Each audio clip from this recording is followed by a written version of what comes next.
Bismillahirrahmanirrahim. Assalamualaikum warahmatullahi wabarakatuh. Bapak-bapak, ibu-ibu, mas-mas, mbak-mbak, khususnya adik-adikku sekalian yang dirahmati Allah dimanapun Anda berada.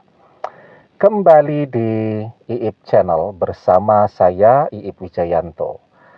Kali ini kita akan membahas tema 3 ciri-ciri firasat yang benar. Mantan akan kembali. Ya. Firasat itu yang meleset ada atau tidak? Banyak ya. Wah, firasatnya menang nih. Main sepak bola. Enggak taunya kalah. Ya.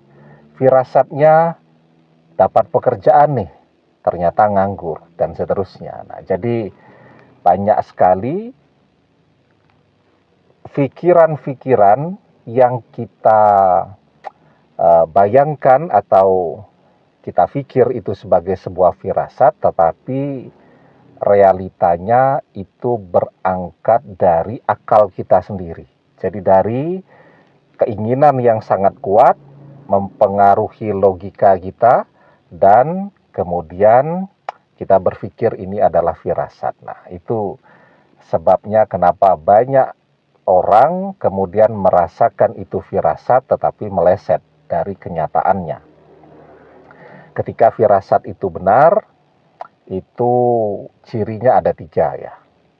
Yang pertama, ketika kita mendapatkannya melalui mimpi kita.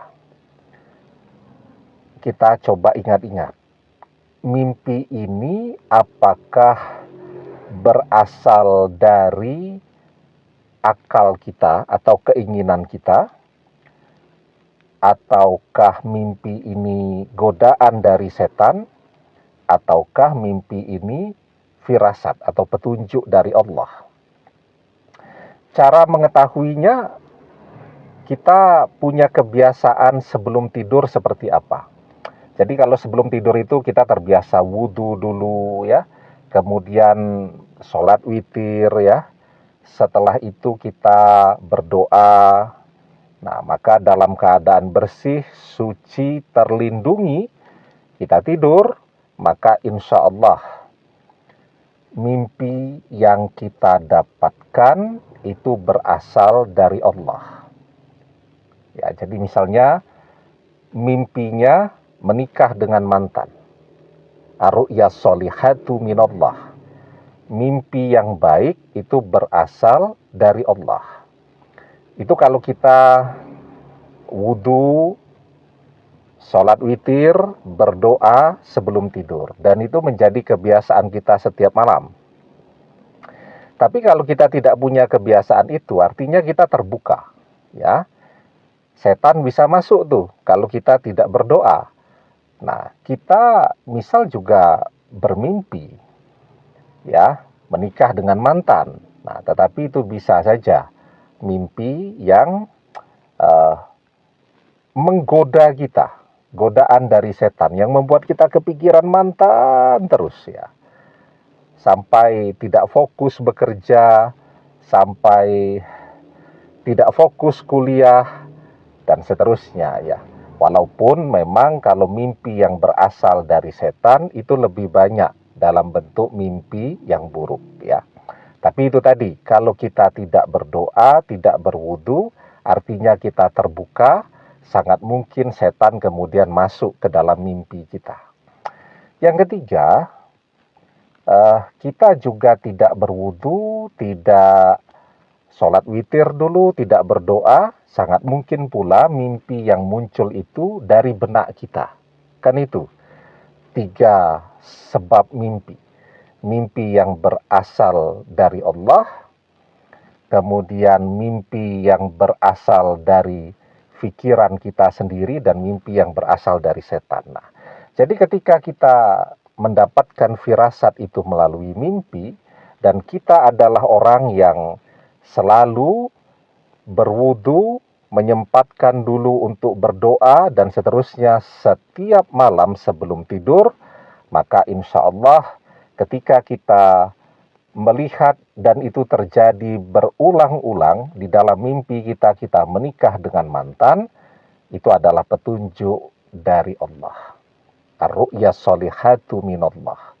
Mimpi yang baik itu berasal dari Allah sehingga menjadi petunjuk atau firasat bagi manusia, ya.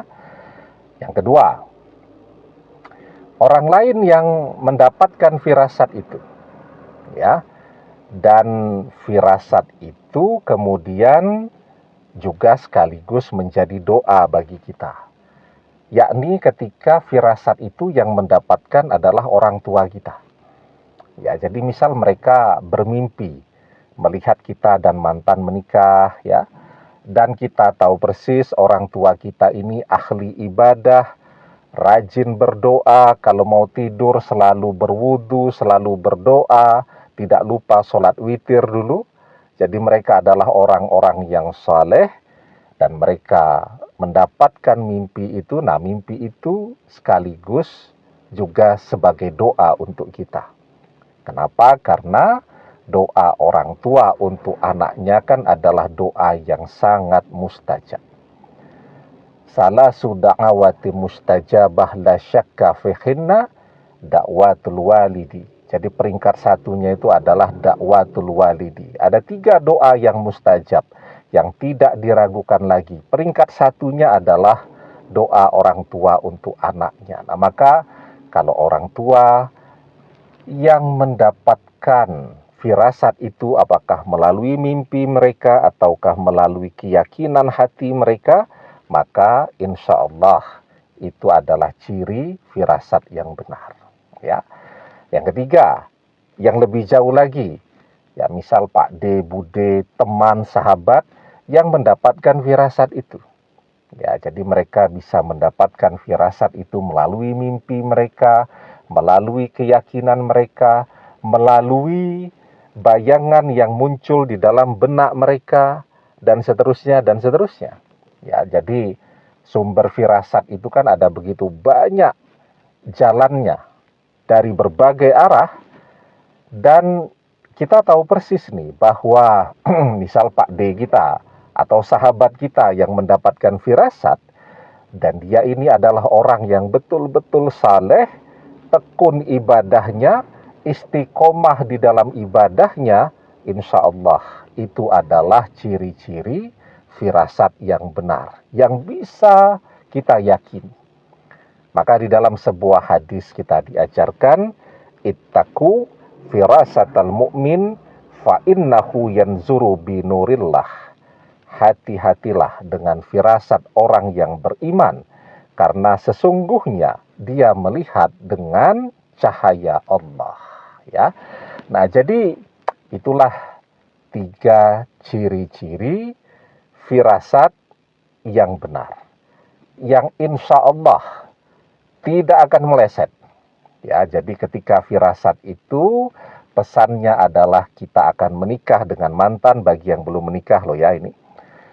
Dan bagi yang sudah menikah kemudian sekarang sedang berceraikah atau pisah ranjangkah atau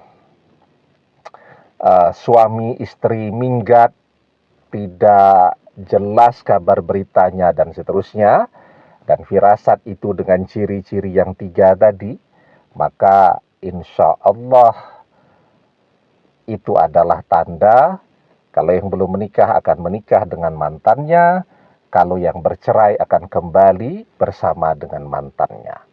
Nah, termasuk juga firasat itu kan tidak hanya berasal dari mimpi. Bisa jadi ketika kita berdoa agar berjodoh dengan mantan kembali, hati kita itu yakin betul bahwa dia akan kembali, maka insya Allah kalau kita adalah orang yang tekun ibadahnya, kita termasuk ke dalam kelompok orang-orang yang beriman dan istiqomah dengan keimanan kita, maka apa yang jadi firasat kita itu adalah kebenaran, sesuatu yang akan betul-betul terjadi dalam kehidupan kita. Ya, demikian. Semoga bermanfaat. Wallahu a'lam bissawab, billahi taufik wal hidayah. Assalamualaikum warahmatullahi wabarakatuh.